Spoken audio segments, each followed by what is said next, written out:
Your very first reaction, the moment when you received this very particular award in your own motherland from President Draupadi Murmu. Her Excellency. Well, first of all, it's a great honor, privilege, and humbling moment simply because being acknowledged by your own people is a great deal. One gets a lot of recognition when you're working in your workplace. However, when your mother recognizes you, when your parent recognizes you, when your family recognizes you, this is really a very big moment. Certainly. Ma'am, what is it that your works speak about and works involve in for which you have got this highest honor badge on you? Thank you so much. First of all, I am a scientist and I have done my PhD from Delhi University. And when I went to Geneva, I started to work on instrumentation and engineering, which means that we were working in the field of particle physics, where we are looking for the origin of the universe. So we do not know the secrets of the universe. We do not know why at all we are stuck to the earth and we don't fly away. Why does gravity pull us to the ground? Similarly, why at all are we here? Because if matter and antimatter were formed in equal proportions at the time of the Big Bang, this should have annihilated. E is equal to mc squared.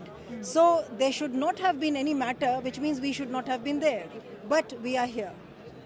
The whole universe is here, which means that there is some asymmetry between matter and antimatter, which is why matter was formed 14 billion years ago. And this matter particles actually interact with each other in very, very different, vivid ways. And the forces between them are also very different. So what I do is study, and rather I personally work on instrumentation to make detectors that can study these kind of questions. That is something very, extremely intelligent and great to hear that. So, when did you, ma'am, leave India? When did you headed for Switzerland? And how was the whole journey, the roadmap till now? So very quickly, I left India in 1987. I went to a workshop in Trieste in Italy, and then I went to CERN. I was invited as a visiting scientist over there. And I started a little bit of work for a few months. And essentially, that was a learning experience because in India, I had definitely a stellar CV. I had, I was on the top of the class and so on. But when I went there, I realized that I literally know nothing. Those were not the days of YouTube and Google where you could just find answers where you want. And students today are so prepared because they know what are the challenges that are coming in front of them. When we went there, we went without the language. French, for example, the local language there is French. Today everybody speaks English over there as well. The labs themselves were fitted with equipment that I had never seen before. And all the work was in the laboratory. So that was a very big challenge, and I undertook a second PhD called a DSc over there to actually learn, and this process took about 5 to 6 years, where I became familiar with the new technologies that I would need to work in my field. And how is your family, background, and are they also with you over there? Certainly, certainly. My husband is, of course, my supportive partner, and he has been with me throughout this journey. My son himself is a physicist now. He has completed his PhD from Oxford, and he is also a physicist. And my mother is also there with me. So, being a woman is not as simple as being a scientist, I would say, because you have to juggle everything at home, in school, in college, in university, and then, of course, manage your family. But, we have strengths which we do not know, and they suddenly appear when they are needed.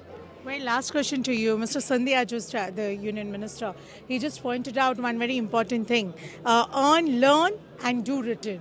So, what is the a mark on do written part of it? Absolutely. Ever since I realized that I myself needed so much training to actually get into the professional workforce, I brought home everything what I learned. So I created an NGO here in India with which I have been working with thousands and thousands of students. Up to now, I think I must have touched the lives of more than 80,000 students. I speak to them in Delhi. And I also do teachers training. I have facilitated teachers training specially for South Asia, centered around India, obviously. So there are many initiatives that we do. We do workshops, and now there's a small team that works with me and also takes on the load of sharing whatever we learn over there to our students, young students, and also our teachers, because teachers are hungry. They want to learn new things to teach. And when you go to schools outside the metros, you see that they could do with some help. And that's my workspace in India. That's certainly great, ma'am. The biggest achievement over here, with certainly more inputs to put back to the motherland. What else can be an epitome of great work is Dr. Archana Sharma, is what we understand. From Indore with video journalist Sumit Kumar, I'm Arvishi Kona, reporting for the New Indian.